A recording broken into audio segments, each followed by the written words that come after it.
That's gonna do it. Alexander Volkov. Wow. Statement made. It's my time. I coming to the belt. Alexander Drago Volkov. Short time, and he's out. Danilo Marques. Submission victory in round 2. What a fantastic performance by Danilo Marques. Danilo Marques.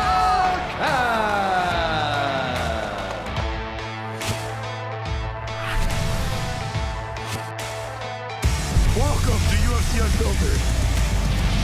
Please tell me that's on video. I've never been happier. I'm made for a fucking podcast. We're dangerous. Listen to me, we're at it.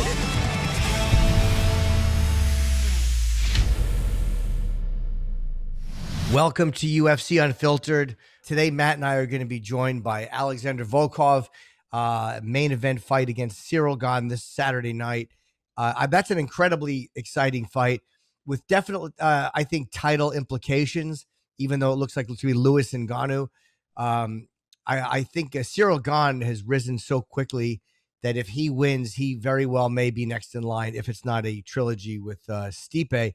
That's it. That's, again, if Ngannou wins and if Ciryl wins. He better win or he'll be gone before you know it. Your mic cut out. I'm sorry, Jimmy. I'm coming in hot. I wouldn't say that was hot. I'm coming in awful and awkward. Listen, that was Jimmy, the plink of an ice cube. Jimmy, I'm so sorry. I said I'm giving you some jokes to give you a buddy chip. But listen, I'm very excited. You know why? Why? Well, this is why. I went to my TRT place. I got a shot in my hiney. Oh, That's not wow. why. That always makes me feel good. Sure.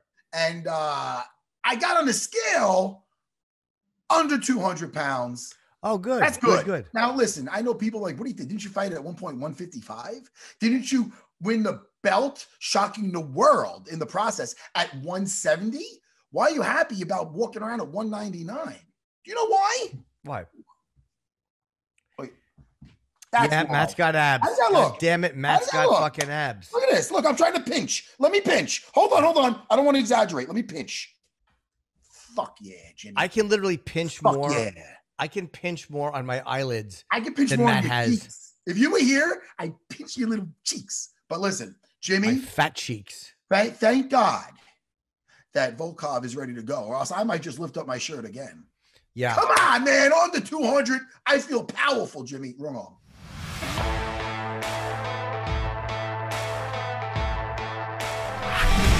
Got a +1. Hello.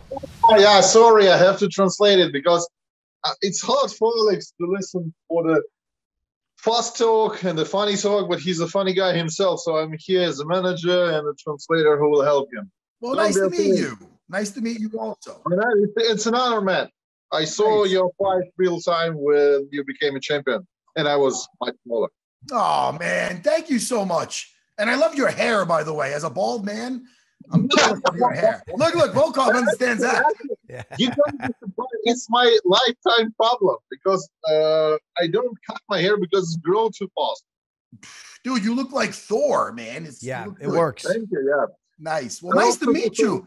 And Volkov, we're excited to get to know Volkov because we've been fans, and this is the first time he's coming on the show. So we're very happy to get him on here. Thank you so much. Thank you. It's an honor, sir. Trust him. And this is this fight is really, really interesting because Ciryl Gane has risen pretty quickly in the ranks. And you said you didn't think he was less dangerous than Ngannou, which is a lot of respect to give Ciryl Gane. What makes you think that? What makes you say that he's that good? Потому что у него хорошая ударная техника, у него хороший тренер, хороший лагерь. Они, в принципе, понимают, то есть его тренер подготовил Нгану, и я думаю, что подготовка Гана будет такого же высокого уровня, иначе бы они не пытались бы идти за этим поединком сами. Well, first of all, they have the same coach. And I really think that his stand-up it's different, yes, but it's as powerful as Ngannou is. It's just different approach to it, and I really think he is a very good fighter. I'll tell you, very impressive. Your last fight, well, your last several fights, but your last fight versus Alistair Overeem. How did it feel facing him? Because were you were you a fan of his before you fought him? Because he's been around forever. Да, это были очень смешные чувства, потому что я всю свою карьеру, на самом деле, я был одним из самых главных именно фанатов Алистера Overeema, потому что он мне нравился как боец, стилистически я представлял кикбоксинг, ударный вид спорта, я болел за него в К1, но во время поединка я абстрагировался от всех эмоций и воспринимал просто как соперника, и то, что я так много за ним следил, в этом было мое преимущество, потому что я также знал все его ошибки. Actually, it was very, very strange because I was his huge fan since university, and I watched almost all his fights. And when I went to the octagon, it was very surreal. Like, I'm fighting one of my favorite guys, that I know through and through. But I had to remove emotions from this fight, because otherwise I will be fighting not a full force. So I had to take my emotion, send them to the bag, and then take it on after the fight. Was he able to do that, or Alexander? Were you able to do that in the fight? Because we've talked to Uriah Hall and a couple of guys who have fought Anderson Silva, and they had kind of the same thing with Anderson. And were you able to do that the second you stepped into the cage, or was it once the fight started? How did that happen for you? Were you able to put it aside? Когда ты смог убрать эмоции, вот прям когда вышел или когда ты шел, вот в какой момент ты смог справиться с эмоциями, убрать их и профессионально подойти к бою? Я справился с эмоциями в тот момент, когда бой мне объявили, когда он был назначен. Я понял, что все нужно оставить за бортом и настраиваться только на поединок. Actually, I've managed to think that I need to remove my emotion and done it at the same time as soon as it was declared that I will fighting Overeem. And then I said, okay, emotions aside, it's a professional mode on. After the fight, I will go back to my fan self. Да.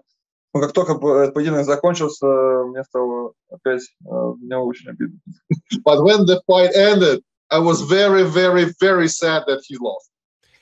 Yes, Uriah Hall had that same thing with Anderson Silva, where once you win the fight, you also probably you feel sad for the guy who you like so much. Ну, эти ощущения были, конечно, они даже были в течение поединка. То есть в течение поединка я поймался на мысли, что легенда уходит. И то есть даже во время самого боя, особенно второго раунда, эти мысли уже были у меня в голове. Actually, those thoughts came to me not only after the fight, but during the fight, when I felt that I'm winning, and I felt, that, and I realized that I will finish this fight before the bell will ring, and I started to feel, oh my God, legends are going back because I'm beating one of them, and it's like it was a bittersweet feeling through and through. Sure. Yeah, it still feels better than getting your ass kicked. No, right? Hey, Volkov. Hey, man. Listen, I you give him a hug afterwards, but you got to feed your family. For the people that don't know, Volkov's story, for Alexander's story, what did he get started with martial arts? What was his first discipline? С чего ты начал вообще свой путь в боксе? Начал с тренировки с карате. Это был обычный школьный зал. На самом деле, всю свою молодость я думал, что стану инженером или ученым. Я закончил ЛГТУ имени Бауна. Сегодня как раз отмечаю юбилей, 10 лет с момента защиты моего диплома. Именно сегодня этот. Actually, it was karate that I started. Yeah, it was a traditional karate in, just a school gym. But I trained all my life since I was very small kid, but all my life I thought I would be an engineer because I've graduated Baumansky University. Is like Russian MIT. It's one of the hardest to graduate university in Russia. And actually today it's anniversary 10 years as I graduated this university.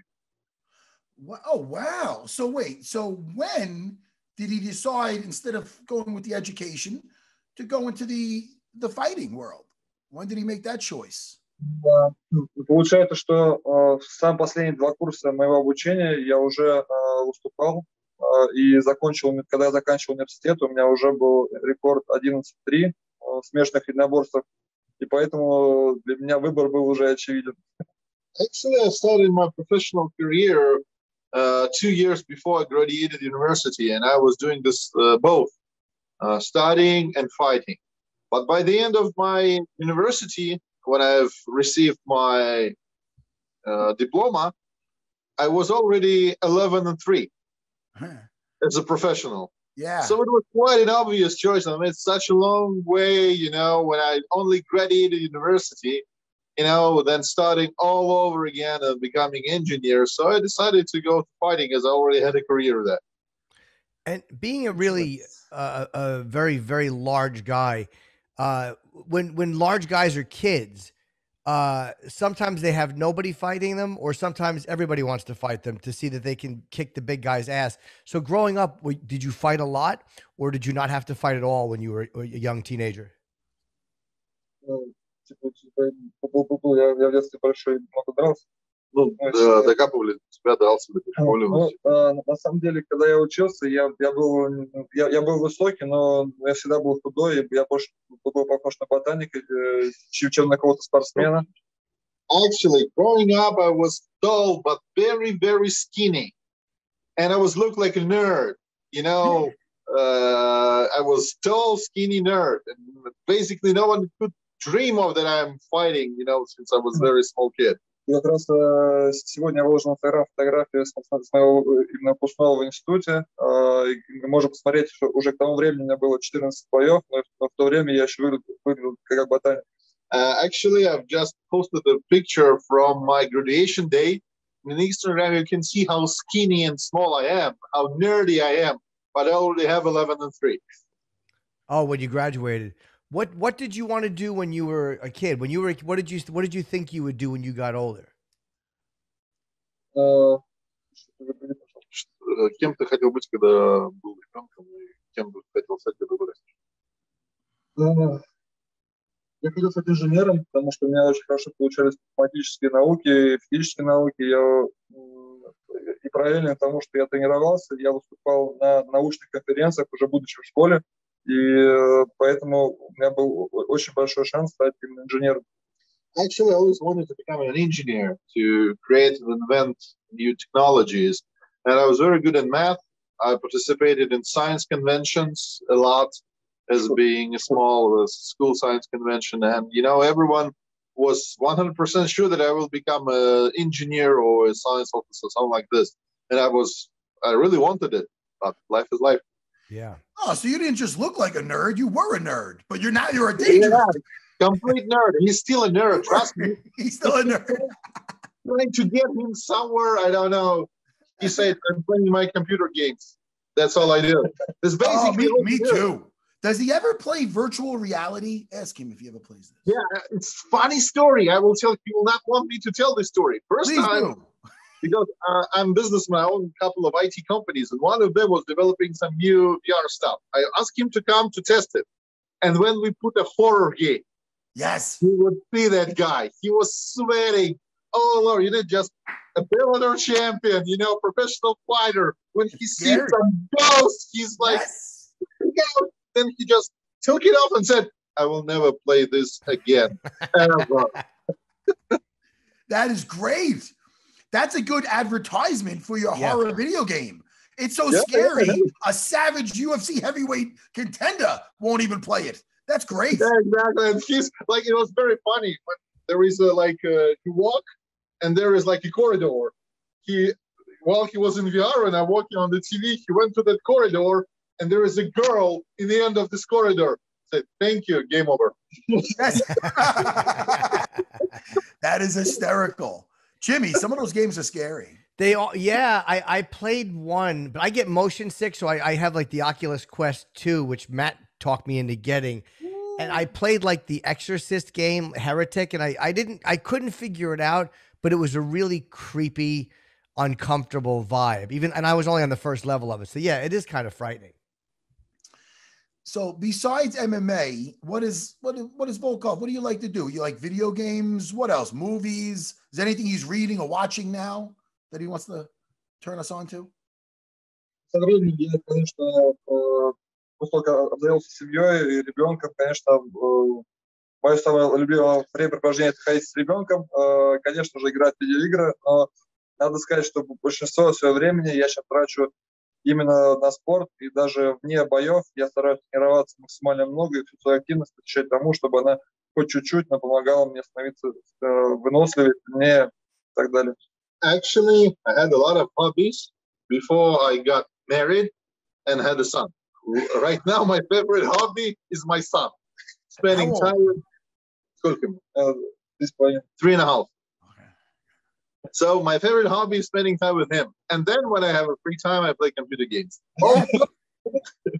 My main hobby is MMA, because all I do is, training and stuff.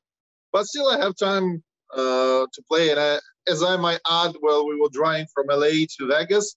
All this time he played Magic the Gathering, very nerdy game. If you'll try to find a nerdier guy playing MTG, and he was like, I'm so good, and I created my own deck, and I just got this guy's ass with my own deck. Was very happy about it. He's in good company. You know who loves that game is former champion Robert Whittaker. Oh, we can create a great UFC fun, stuff. Make them play against each other. Yes, he told us about that, Jimmy. I don't know if you remember. I remember the interview, but I don't remember him saying that. I was asking him, what is Magic the Gathering? I'm like, is it like D&D? And he said it's a card game and it's got like these characters on. I still don't know what it is. No, I don't either. But it's a card game, right? But it looks like fun. It's really fun. I mean, it's like a duel of the sorcerers with summoning demons to fight each other. And it's a card game. It's like there is a writer, Robert Asprin. He wrote great books called Mythos. And there is a game called a Draconian Poker.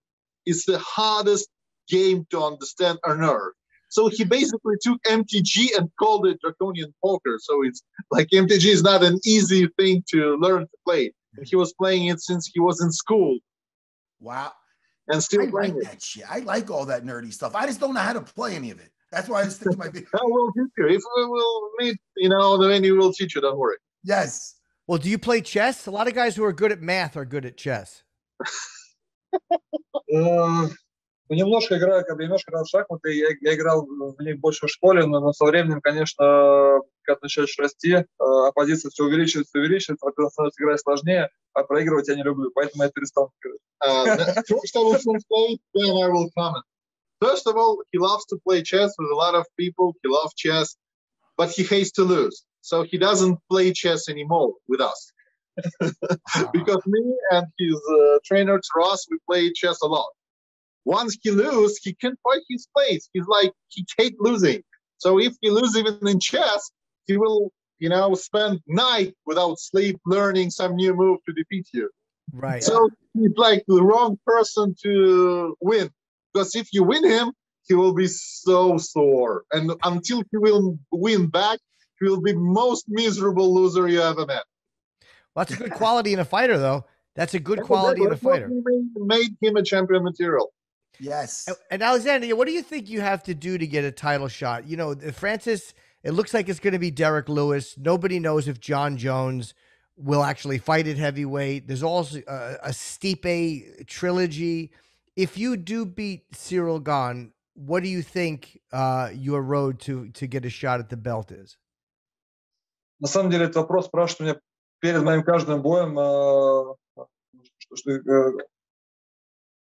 что именно я думаю, если я выиграю до данного соперника, буду ли я драться за пояс. Это вопрос почти перед каждым моим боем. Я отвечу так, что я готов подраться за пояс в любой момент после каждого оппонента, но сейчас Ciryl Gane для меня самое главное испытание на пути к поясу. Usually it's the question that everyone asks me before any of my fights. I mean, if people ask, then it's probably now. But, sure. As a professional, I'm trying not to look to the Cyryl's back. I'm fully focused on him. Of course, I'll be happy to fight Gane, and I really think that's a good win over Ciryl will give me a title shot. But we know how hard it is right now in the division. There is a lot of people who can fight for the belt, and deserve really to fight for the belt. Stipe with the trilogy, Jones with the big money that he'll bring to any fight. But I will be happy because I really think it will be a great story to fight, any of the guys who will be holding the belt by the time. What trouble do you? Because John said he's having a hard time like maintaining at heavyweight or getting to heavyweight. Do you think it's just moving around with the extra muscle on, or what do you think that is? It's just a bigger jump than he expected. Джонс испытывает проблемы в тяжелом весе, сохранять вес, работать в нем.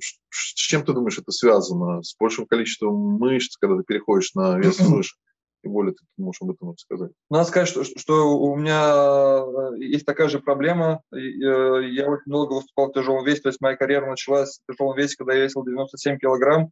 Вот, и в данный момент, с начала моей карьеры, до этого момента я набрал уже больше 25 килограмм, и этот вес становится постоянно, просто чтобы с нашим телосложением иметь большую мышечную массу, над ней нужно очень много работать. Думаю, что у него такая же проблема, как у меня. I really think we have the same problem. When I first fought in the heavyweight, I weighted about 97 kilos. It's basically 2 kilos above the light heavyweight mark. So I was always skinny, and maintaining the muscle mass with our anthropology is a huge problem. You have to spend a lot of effort and time to maintain this muscle mass. Right now I'm 120, but it took a long road. How many pounds is that? I'm sorry, I don't know kilos at all. 120 kilos. What is that? Upper side of the weight class. It's like the max. 120 kilos. It's the max amount of weight that you can enter the fight. 266. Here's the math guy. Oh, wow. Okay. And when he started, he was 210. Oh my goodness. Wow, that's a huge difference. Yeah. That's a giant jump up. And you had a really good fight against Greg Hardy.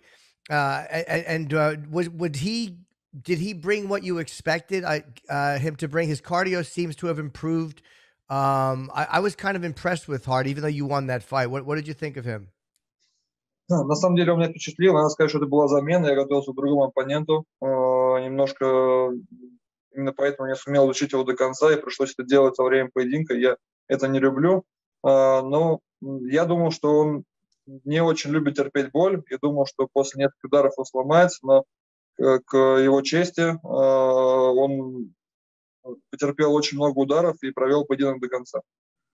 Actually, I was very impressed with him. He wasn't, mock opponent for me. He came for the last minute notice, before, and my opponent changed. And I really didn't know much about him aside he's professional footballer and he's not professional fighter. So we had very small time to prepare for him and prepare something especially for him. In the fight, I really thought that as not being a professional fighter, being an athlete, he will not be used to getting punched, and the pain from punching and kicking will break him.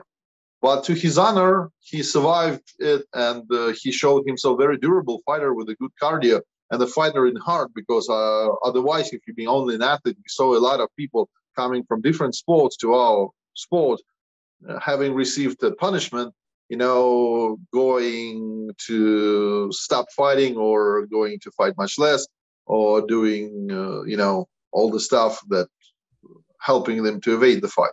To Greg's honor, he have the soul of a fighter, yes. And you said something interesting about the loss to Lewis, last-minute loss. In the end, it benefited you somehow. What do you think you got out of that, and what did that change for you? Что изменило в тебе поражение Льюиса? Ну, что ты говоришь, что оно пожалел тебя положительно? Любое поражение – это толчок и мотивация к еще более тяжелым тренировкам, к еще большей дисциплине. То есть, на самом деле, после этого поражения я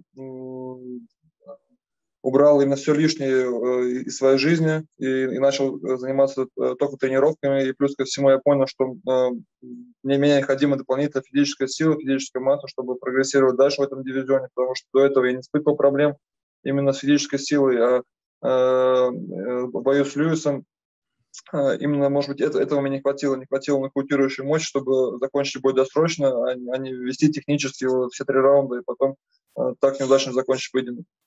Actually changed him a lot. He started to train differently and much more. He removed everything that he thought is an obstacle in his life and removed it from his life.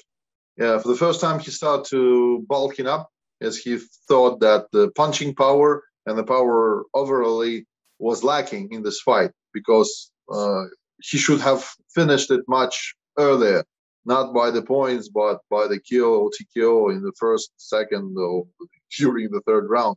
So he started to work on his punching power, on his kicking power, and the power in overall. And you see that he's very different. If before that, when Alex fought, there was usually a punching cumulative power, amount of punches that the enemy absorb, and then the KO comes with it. Right now, even his jabs is wobbling his opponents. It's weird with that fight because even though he lost that fight, it's one of those. It must have been very frustrating because I believe there was seconds left, and I can relate because it happened to me in my very first fight in the UFC. Excuse me, versus Shoney Carter, where I was winning, and then there was 10 seconds left or something, and I ran into a spinning back fist that I'm sure everybody's seen a million times now. But so I know the frustration of winning, of dominating, and then losing with seconds left. But at the same time, everybody got to see how great a fighter Volkov is because he got that show the whole time. It's way worse getting caught in the opening seconds than, you know what I mean? Even though it's more frustrating, maybe getting caught with a little bit left. I don't know how you're going to translate that. I kind of just rambled. But I agree with you because, we have a joke in Russian MMA community. We have like a Kieza award, like people who lost 5 seconds before the end.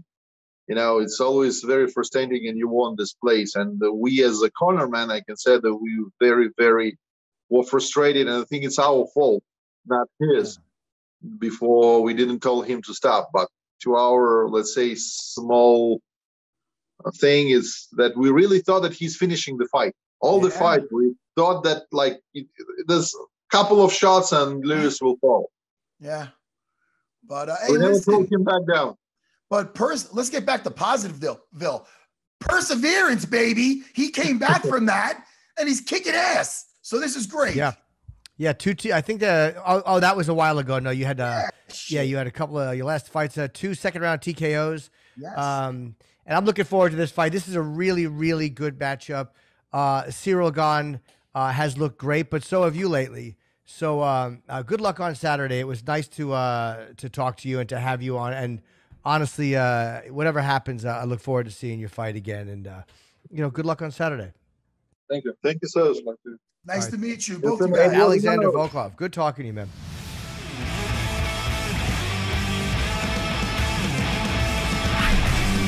Hey, Danilo, how's your front kick?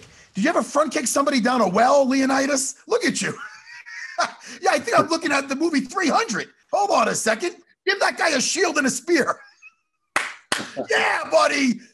I don't know. How are you guys? Jimmy, Good. How you doing? I don't want to steal. We just met Danilo. Let's say hi first. Hey, man. Nice to meet you. I'm Matt. Nice to meet you. My Jim. pleasure. Nice to meet you guys. Nice to meet you. Yeah, man. Yeah, dude, welcome. you look the part, brother. Are you excited for this weekend? Talk to us. Yes, of course. Of course. My third fight UFC. I'm very excited. And let's go. Let's work. And they have you. And I always say this to guys who are the main fight of the prelims. That's a fight that the UFC obviously believes in because they want people to stick around. If it's before a pay-per-view, they want people to buy the pay-per-view. If it's before the a fight night, they want people to stick around and watch. So they must have a lot of faith in you if they're putting you as the main fight before the actual main card starts. That's a real show of faith from the UFC. Yeah, it's a big opportunity for sure. For be honest, I don't think about when I'm gonna fight, preliminaries or main card. Of course, it's important for my career and everything, but I just fought at the fight, and when gonna happen, I will be there. Hey, Danilo, for the audience, we want them to get to know you. We want to know where you're from, and what was the first discipline you did in the martial arts? I'm from São Paulo, Brazil. And I live in California, in Huntington Beach, training Kings MMA. And my first sport was Taekwondo when I had 80 years old. Yeah. So I don't know nothing more about Taekwondo, but my first competition really really professional, you can say, was in boxing when I had 12, 13 years old. Ah, 12, 13. You started with the striking. Yeah, boxing. I had like 100 fights in amateur boxing in Brazil. Oh shit. Oh, so you fought a lot when you were a kid? 100 amateur fights? Yeah. I had something like this around this number, but for sure I had a lot. I started like a 12 and then I keep fighting until 24, 23 years old. I've never been to São Paulo. São Paulo, right? Yeah, São Paulo. Yeah, I think I did a layover there once on my way to Rio. I've been to Rio a couple of times. But it was fun. But São Paulo is supposed to be like it's a very crowded city, isn't it? Like 24 million people. It's a really, really very packed city. It's a big city. I can compare like a New York, but everything works 24 hours. Crazy city. It's a big one. I born there. Did you fight a lot when you were a kid, like before your actual boxing? Was that something you did like in school? Did you fight a lot, or was it kind of quiet where you grew up? No, at the school I play soccer a lot because Brazilians, so I play soccer a lot. I play soccer at the street, I play soccer at the school, so that's normal there.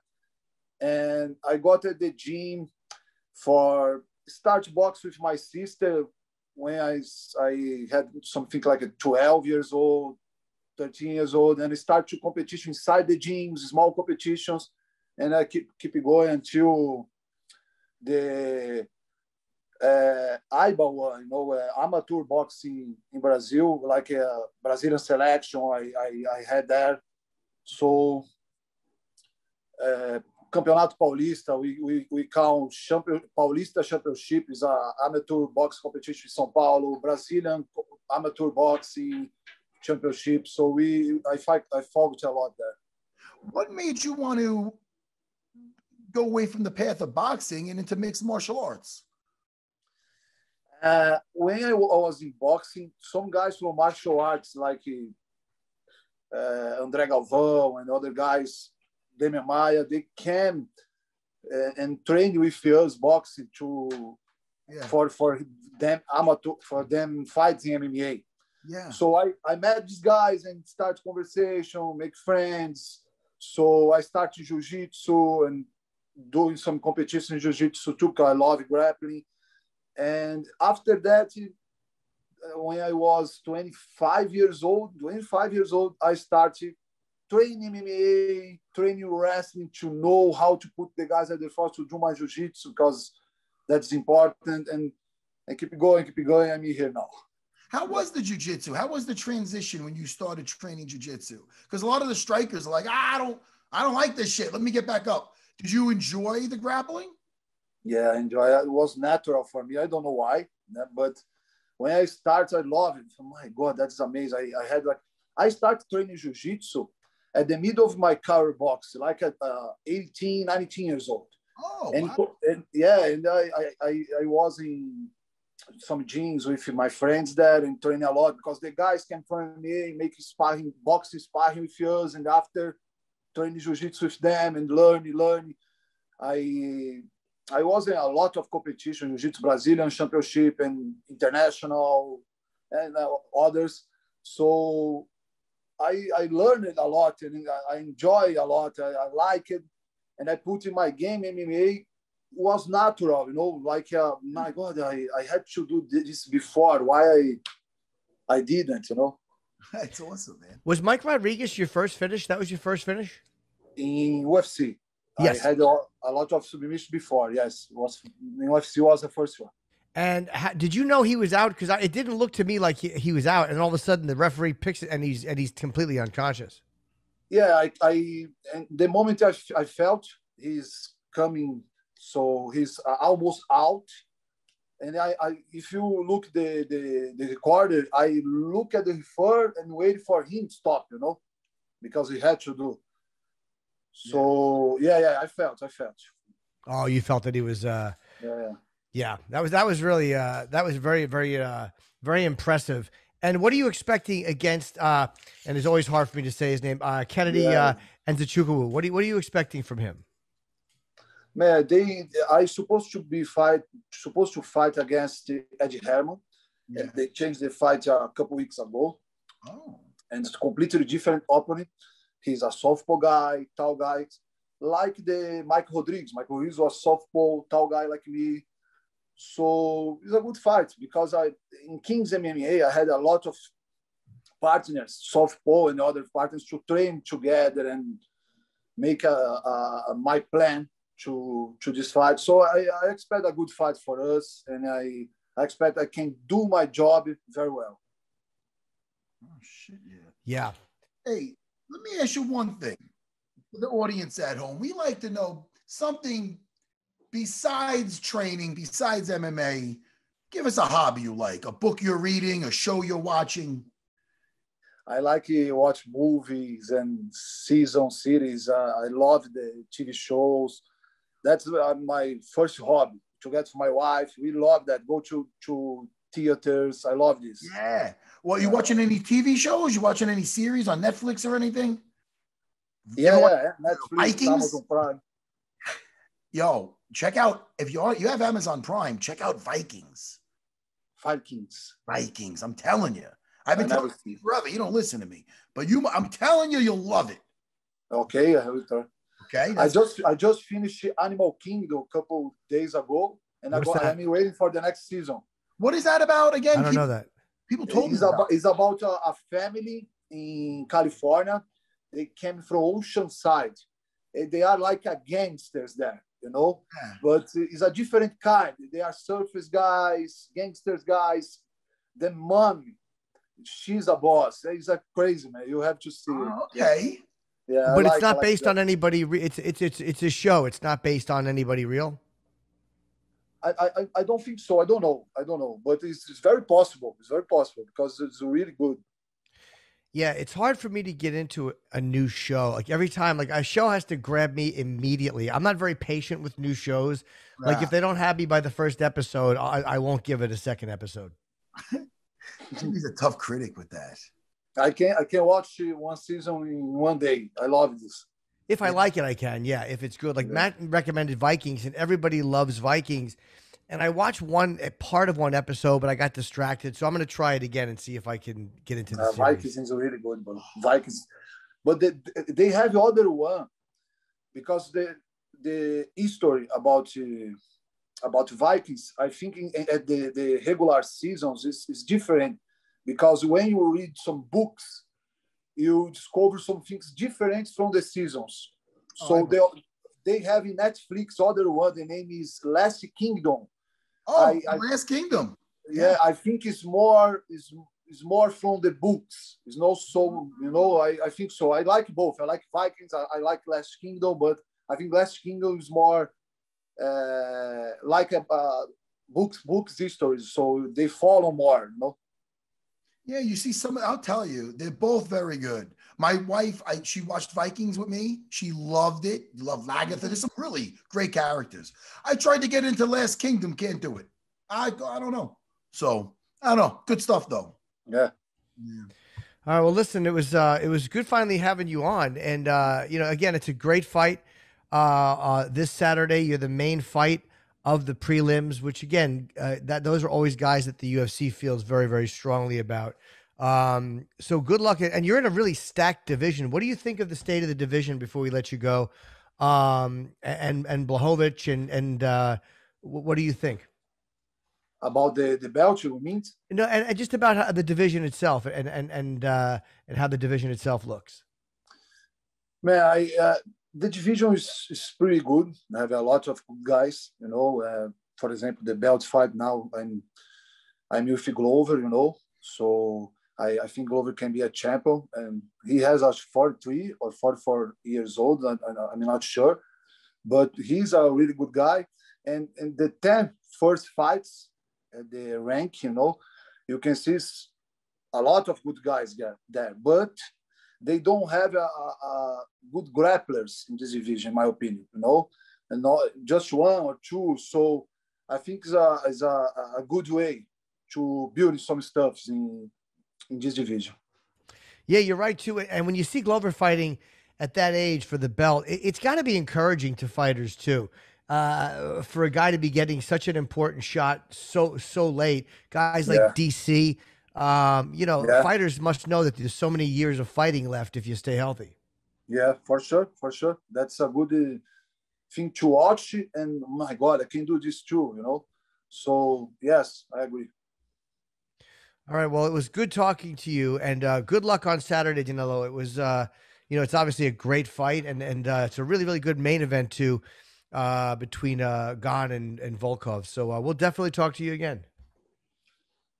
Man, it's a good main event. Yeah, thank you guys it's my pleasure to be here, and for sure the main event will be very good, interesting. I want to watch.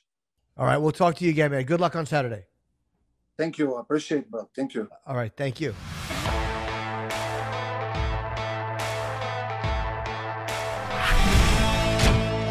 That was fun. Yeah, it really was. I'm sorry if you hear a background noise. There's something that's being repaired in my house, so I'm sorry if this. Oh, you're getting it ready for a visitor. That's right. I do have a visitor coming. Oh, I'm showing up with weed and cannolis. I know you don't like the herb, but you do like cannolis, don't you? As much of a fucking fatso as I'm turning into, yeah, I will actually probably have a cannoli. I have one more bad eating day, and it's going to be with you. And I was actually on the air this morning talking about how I'm dreading this because if there's one thing you don't want on a white couch, it's matzera and buffalo wings. I don't eat the sauce though, so they're dry. That's right. You told me that. Okay. And you know what? Forget that. Let's get some Sicilian. I'm going to go off my diet. You know what's funny, Jimmy? Well, you have abs. I mean, what diet am I on? What? You look at your abs. Jimmy, hold on. What am I looking at here?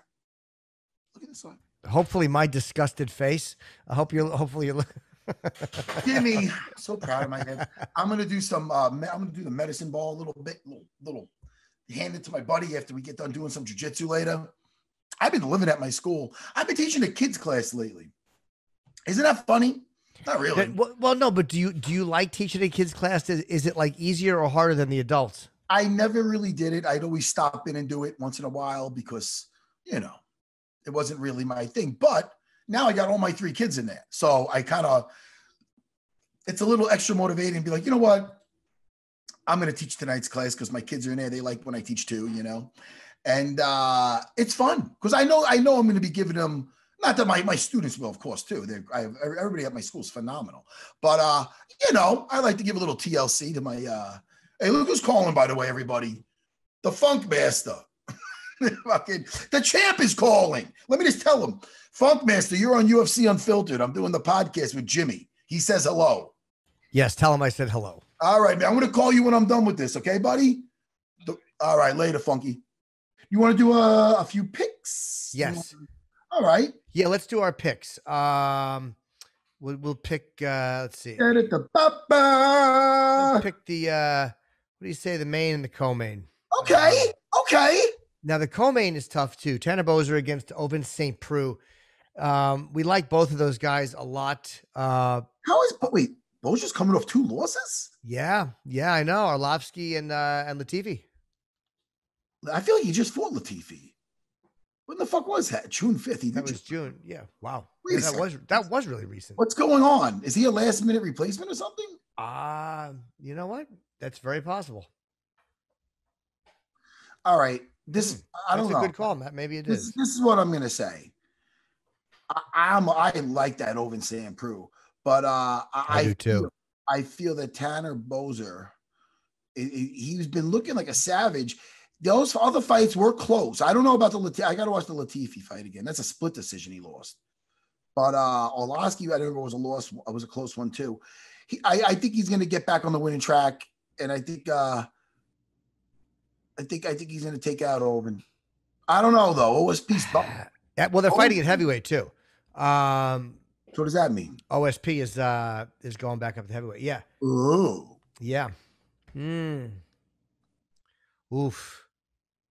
Wait. Oof. That can't be, because they have Boser at 255 and OSP at 205. He's going to walk in heavier than 205. There's no way he fights at 205. Even so, he's going to be lighter. They probably got that from whatever. So yeah, I'm sure he's going to be heavier than that. But I'm ready to pick the main. So you better make your pick. I think I'm going to take Tanner Boser as well, and I'm going to go with a second round stoppage. And again, I think that jump up in weight is going to be a big, a big difference. So yeah, I'll take him by second round stoppage. And I love OSP. I hate picking against him. Yeah, but you are. Yeah, I am. Ciryl Gane or Gane? Ciryl Gane. Or Alexander Volkov. Listen, he won me over because I like that he's being like a big nerd. I didn't know that about him. And you know me, sometimes I pick with my heart. Yeah, me too. And my brain, I'm picking Volkov. And I'm gonna say this is gonna be a savage fight, but I think he's gonna get him out of there in the third round. I think something's gonna happen. I think something's gonna happen by that third round. And I think it's gonna be in Alexander's favor. I say I'm going with Ciryl. And I'm going with him second round stoppage. Jimmy, I'm kind of like having a harder time than I thought. It's not a bad show. And I know it didn't get renewed for a second season, Jupiter's Legacy, that superhero show on Netflix. But I'm getting through it. I'm you know what it is? This is what I've been thinking about. What is it that I don't like about it? There's a lot of cool shit in it. It's violent. It's got pretty cool characters. It's not cheap in the way that they're showing it on there. Sure. The production. It's more of a superhero drama. That's the problem. Not a problem, but it's a little different. And that's okay. I can deal with that. So, it's from Mark Millard, who did Kick-Ass, and Netflix. They bought his thing for like $40 million, like his world. So they have other series. I think they're doing Super Crooks next, and that's going to be instead of doing a sequel to this. And I think some of these characters will be in that. So I'm looking forward to that. But, I'm getting through Jupiter's Legacy, and I'll let you know when I'm done with it, my full review. But I'll tell you right now, if people like zombies, give that Black Summer a chance. The first season, go through that, and I'm watching the second season, and this is what I'll tell you about that fucking show. It's very intense. It's very edge of the seedy. Like, I don't know if that's really a saying. Like, edge of the seedy? No, I don't like that at all. Well, it keeps you on the edge of the seat. That's better. And I'll never say that again, edge of the seat. But it keeps you involved because there's a lot of shit going crazy, and the zombies are very hyperactive. So, okay, that's my story about what to watch and whatnot. If you want a cameo for me, you could get one of those, And that's it for me, Jimmy. Me too, buddy. And if you want a cameo, I'm not on the app. I'm only on the website. You can go to cameo.com/Jim Norton or Chip Chipperson or Doug Bell and grab yourself a cameo. And I'll talk to you over the weekend, Matt. We got to get ready for next week. And the guys, just so they know about the fights this weekend, Jimmy. Yep. Just so they know, the prelims start 1 p.m. Eastern time. Yes. And the main card starts at 4 p.m. Eastern time. I just wanted them to know that. All right, Jimmy, love you so much. And I'll talk to you in a couple of days. All right. Thanks, Matt. Bye everyone.